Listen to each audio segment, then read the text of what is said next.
And joining me now is Jacksonville Mayor Donna Deegan. Mayor, thank you for joining us on such a difficult day for your community. I first want to get your initial reaction to this hate-filled attack.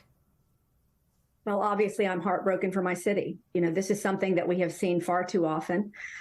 These mass shootings happen over and over again in Jacksonville. Certainly, we have an issue with gun violence. And this is a community that has been harmed over and over again. And it's just heartbreaking to see it affect our community once again.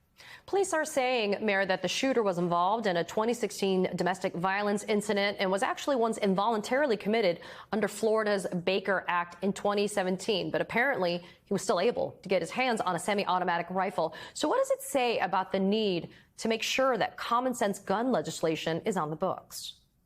Look, I am absolutely a proponent of common sense gun legislation.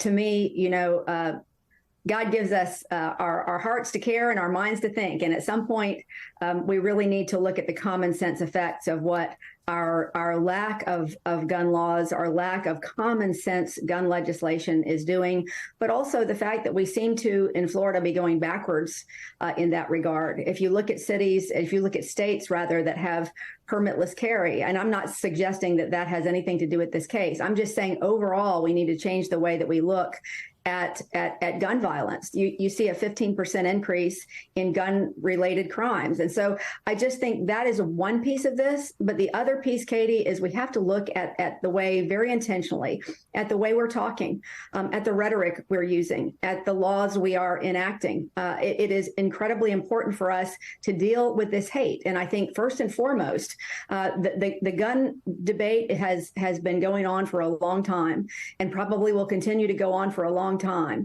But in terms of what is driving this just epidemic, we have to talk about the hate and how words matter when it comes to that. I was elected to this office back in March, or back in May, rather, because I talked a lot about unifying this community.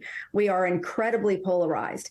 And the thing that disturbs me, honestly, more than anything else, is that there are some people that still view all of this as a game. Whatever needs to be said, whatever needs to be done, it's just a game to get us to political power. And we have to, and I'm not even suggesting that's a one-sided thing. I think that's a problem we have in politics today. So I think we all need to start talking to each other and seeing each other. I don't think that vilifying people for offering thoughts and prayers is a helpful thing. I think thoughts obviously are extraordinarily powerful. They were with this young man. I think prayers are certainly needed. But as I said, at some point, we need to look at common sense. We need to look at how we're speaking to each other. And we need to unify all of us across the political spectrum to say hate has no home in our nation, in our state, or in the city of Jacksonville. I've got less than a minute, though, Mayor. I wanted to give you the chance. What are you saying to the members of your community, to your constituents, to the people as they wake up today? Well, I will just tell them what I said to them yesterday. I raced immediately to the scene as soon as I heard that this was happening, because I love this community and I want them to know that I am there and that we are there and that most of us do want unity and that they are not forgotten. And that's what I want them to know today, that I am praying right along with them, but that I will do more than that. And I will do everything I can to unify this community and to make sure that those same folks who seem to be victimized and marginalized over and over again do not find that to be the case in the city of Jacksonville.